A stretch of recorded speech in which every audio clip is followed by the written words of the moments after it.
अरे कावाना नगरिया से आइले महादेव कहवा कइले आसना।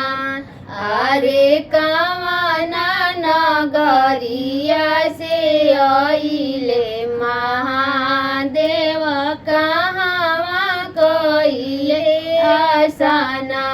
अरे कहवा में डेरावा गिरावले महादेव के कर से कइले बिया।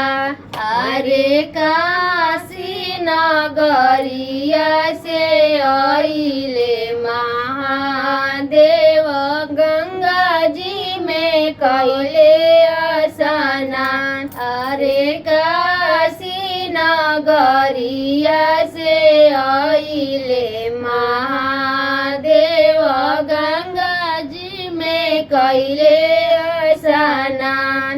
अरे बेला तोरा डेरावा गिरावले महादेव गौरा से कइले बिया। अरे बेला तोरा डेरावा गिरावले महादेव गौरा से कइले बिया।